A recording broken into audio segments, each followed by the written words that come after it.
প্রিয় দর্শক, আজকে আমরা জানব সত্য কথা বলার গুরুত্ব ও ফজিলত। দুনিয়ার সব কাজ বিচার ফাইসালার সত্য কথা বা সত্যবাদিতার উপর নির্ভরশীল।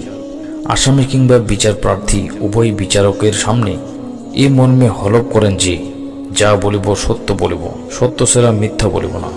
এ সত্যবাদিতায় রয়েছে জীবনের পরম সুখ ও শান্তি। সত্যবাদিতার মর্যাদা ও উপকারিতাও রয়েছে অনেকটা। কোরআন ও সুন্নাহয় সত্যবাদিতার এসব গুরুত্ব ও ফজিলত বর্ণনায় বিশেষ জোর দেওয়া হয়েছে।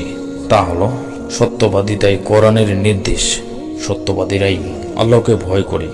আল্লাহকে ভয় করা, সঠিক পথে চলা সত্যবাদীদের অন্যতম গুণ। এই কারণেই আল্লাহ তাআলা কোরআনুল কারীমে ঈমানদারদের লক্ষ্য করে আল্লাহকে ভয় করার কথা বলেছেন, আবার সত্যবাদীদের সঙ্গে সুসম্পর্ক বজায় রাখার কথা বলেছেন। কোরআনে একাধিক আয়াতে সত্যবাদিতার উপকারিতা ও মর্যাদার কথা তুলে ধরেছেন এভাবে: হে ঈমানদারগণ, তোমরা আল্লাহকে ভয় করো এবং সত্যবাদীদের সঙ্গী হও। সূরা তাওবা আয়াত 119। সত্যবাদী পুরুষ ও সত্যবাদী নারী, এদের জন্য মহান আল্লাহ ক্ষমা ও মহা প্রতিদান রেখেছেন। সূরা আহজাব আয়াত 35। সুতরাং যদি তারা আল্লাহর সঙ্গে সত্য বলতো, তাহলে তাদের জন্য এটা মঙ্গলজনক হতো।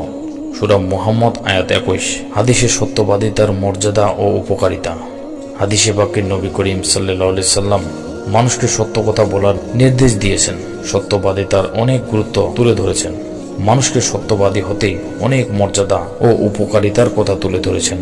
হাদিসে বর্ণনায় সত্যবাদিতার যেসব উপকারিতা উঠে এসেছে তা হল, সত্যবাদিতা জান্নাতের দিকে নিয়ে যায়। হযরত ইবনু মাউদ রাদিয়াল্লাহু আনহু থেকে বর্ণনা করেছেন, নবী করিম সাল্লাল্লাহু আলাইহি সাল্লাম বলেন, নিশ্চয় সত্য মানুষকে পূর্ণের পথ দেখায় আর পূর্ণ জান্নাতের দিকে নিয়ে যায়। একজন মানুষ অবিরত সত্য বলতে থাকে, শেষ পর্যন্ত আল্লাহর কাছে তাকে খুব সত্যবাদী বলে লেখা হয়। পক্ষান্তরে মিথ্যা পাপের পথ দেখায় এবং পাপ জাহান্নামের দিকে নিয়ে যায়। একজন মানুষ সর্বদা মিথ্যা বলতে থাকে, শেষ অবধি আল্লাহর কাছে তাকে মহা মিথ্যাবাদী বলে লেখা হয়। মুসলিম, বুখারী, তিরমিজি, আবু দাউদ। 2 নম্বর, সত্যবাদিতা প্রশান্তির কারণ।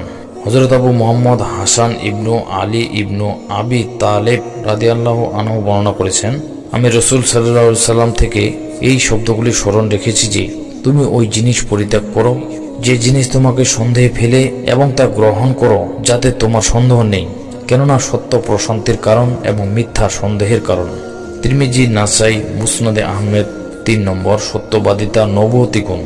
হযরত আবু সুফিয়ান হারব রাদিয়াল্লাহু আনহু একটি দীর্ঘ হাদিস বর্ণনা করেন, যাতে রোমের বাদশাহ হিরিয়াকিলাসের ঘটনা উঠে এসেছে। হিরিয়াকিলাস আবু সুফিয়ানকে জিজ্ঞাসা করলেন, তখনও তিনি ইসলাম গ্রহণ করেননি। তিনি অর্থাৎ নবী করিম সাল্লাল্লাহু আলাইহি সাল্লাম তোমাদেরকে কোনো কাজের আদেশ করেছেন? আবু সুফিয়ান বলেন, তোমরা শুধু এক আল্লাহর উপাসনা করো, তার সাথে কাউকে শরীক করো না এবং ওইসব কথা পরিহার করো যা তোমাদের বাপ দাদারা বলতো এবং করত।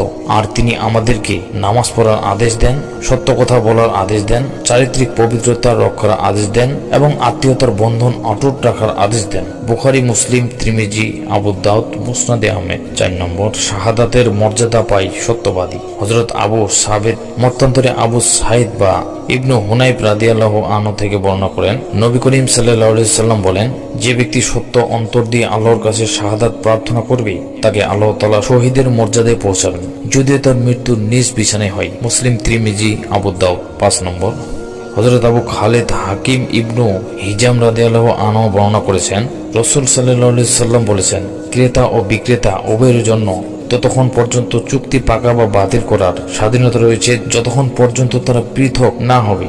আর যদি তারা সত্য কথা বলে এবং পণ্যদ্রব্যের প্রকৃতি খুলে বলে, দোষ ত্রুটি গোপন না রাখে, তাহলে তাদের কেনাবেচার মধ্যে বরকত দেওয়া হয়। আর তারা যদি দোষ ত্রুটি গোপন রাখে এবং মিথ্যা বলে, তাহলে তাদের দুজনের কেনাবেচার বরকত কমে যায়। বুখারী, মুসলিম, মুসনাদে আহমেদ। এই কারণেই কোরআনে ঘোষণা করা হয়েছে, সত্য আসলে অন্ধকার থাকবে না, সত্য অন্ধকারকে আলোকিত করে দেয়। আল্লাহ বলেন, হে রাসূল, আপনি বলুন, সত্য এসেছে এবং মিথ্যা বিলীন হয়েছে। নিশ্চয় মিথ্যা বিলীন হওয়ারই ছিল। সূরা বনী ইসরাইল আয়াত 81। সুতরাং মানুষের উচিত সব সময় সত্য কথা বলা, সত্যবাদিতায় আদলে নিজেদের তৈরি করা, সত্যবাদিতার মর্যাদা ও উপকারিতা পাওয়ার চেষ্টা করা। আল্লাহ তাআলা মুসলিম উম্মাহকে জীবনের প্রতিটি ক্ষেত্রে সত্য কথা বলার, সত্যবাদিতার মর্যাদা ও উপকারিতাগুলো পাওয়ার তৌফিক দান করুন।